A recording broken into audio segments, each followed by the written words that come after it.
शहर के बाहर एक पुराना मकान खड़ा था। कभी चमकदार रही उसकी दीवारें अब फीकी और टूटी हुई थी, सालों की उपेक्षा और बारिश के धब्बों से सनी हुई। लोहे का गेट हवा में कराहता हुआ खुलता बंद होता था, उसके कब्जे जंग खाए और कराहते हुए। बगीचा बड़ा हो गया था, जंगली पौधों और कांटों का एक जाल जो अपना हक जता रहा था। उसमें एक भयानक हवा थी, एक चौकस मौजूदगी जो पास आने की हिम्मत करने वालों की रीढ़ की हड्डी में कंपी भेजती थी। घर सालों से खाली पड़ा था। स्थानीय लोग धीमी आवाज में इसके काले इतिहास के बारे में फुसफुसाते थे। वे एक परिवार के बारे में बात करते थे जो त्रासदी से टूट गया था, अजीब घटनाओं और अस्पष्टीकृत घटनाओं के बारे में। लेकिन फुसफुसाहट बस यही थी, फुसफुसाहट, और सच्चाई छाया और अटकलों में छिपी रही। घर एक मूक प्रहरी की तरह खड़ा था, उसके रहस्य उसकी ढती दीवारों के भीतर बंद थे। इस घर में शर्मा परिवार शहर के शोर और अराजकता से बचने के लिए आया था। वे एक युवा परिवार थे, आशाओं और सपनों से भरे हुए, उस अंधेरे से अनजान जो उनका इंतजार कर रहा था। पिता एक लेखक जो एकांत चाहता था, घर के अलगाव के लिए तैयार था। माँ एक चित्रकार ने इसके क्षय में सुंदरता देखी, और उनके 2 बच्चे, एक लड़का और एक लड़की, केवल एक बड़े साहसिक कार्य को सामने आते हुए देख रहे थे। उन्होंने फुसफुसाहट को केवल अंधविश्वास, बेकार दिमाग की बकवास कहकर खारिज कर दिया। उन्होंने घोषणा की कि वे पुराने घर में फिर से जान फूंक देंगे, इसे हंसी और रोशनी से भर देंगे। लेकिन घर के और भी प्लान थे। ये बहुत लंबे समय तक चुप रहा था, इसके रहस्य बताने के लिए तरस रहे थे। और जैसे जैसे दिन हफ्तों में बदलते गए, शर्मा परिवार को पता चलता गया कि कुछ घरों को अछूता छोड़ देना ही बेहतर होता है। घर के पीछे एक अकेला पीपल का पेड़ खड़ा था, जिसकी शाखाएं कंकाल की उंगलियों की तरह फैली हुई थी। इसका तना टेढ़ा मेढ़ा और मुड़ा हुआ था, इसकी छाल राख जैसी धूसर और स्पर्श करने पर खुरदरी थी। स्थानीय लोग इसे रक्षक वृक्ष कहते थे। उनका दावा था कि यह घर की देखभाल करता है, इसकी जड़ें इमारत की नींव से जुड़ी हुई हैं। उन्होंने कहा कि यह घर के दुखद अतीत का एक मूक गवाह था। इसके पत्ते हवा में रहस्य फुसफुसाते थे। परिवार को पेड़ परेशान करने वाला लगा। दोपहर के सूरज में भी इसकी परछाई बगीचे में लंबी और खतरनाक होती थी। हवा न होने पर भी पत्ते लगातार सरसराहट करते थे। उनकी फुसफुसाहट हवा में सावधानी की चेतावनियों की तरह होती थी। बच्चों को पेड़ के पास खेलने से मना किया गया था। उनके माता पिता को इसकी प्राचीन शाखाओं से एक अकथनीय खतरे का आभास हो रहा था।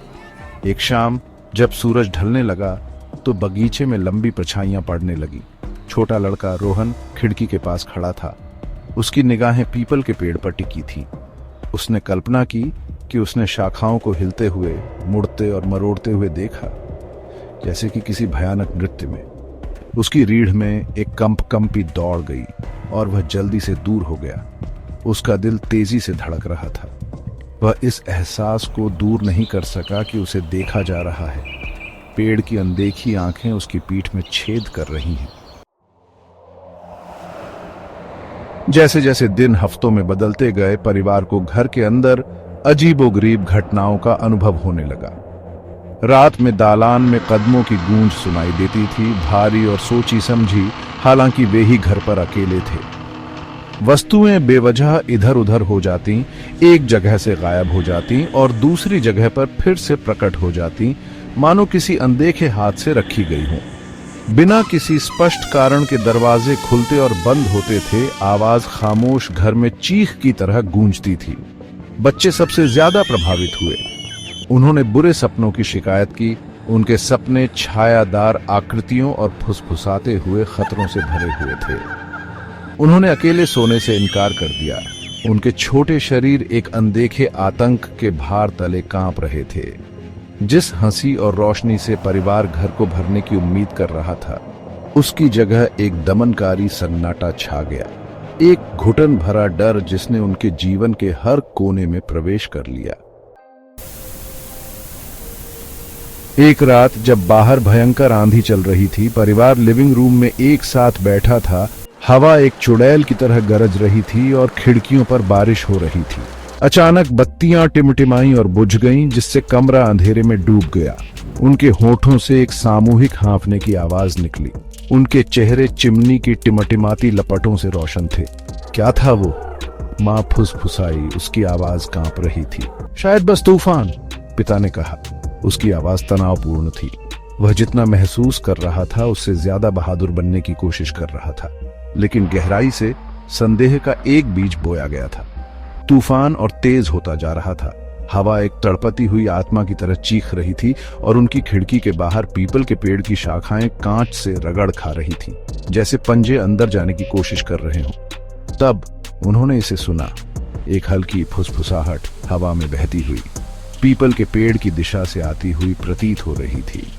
यह एक ऊंची शोकाकुल ध्वनि थी, तूफान के प्रकोप के ऊपर बमुश्किल सुनाई दे रही थी।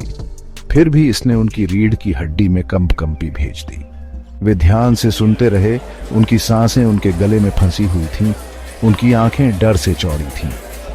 यहां से चले जाओ, फुसफुसाहट कहती हुई प्रतीत हुई।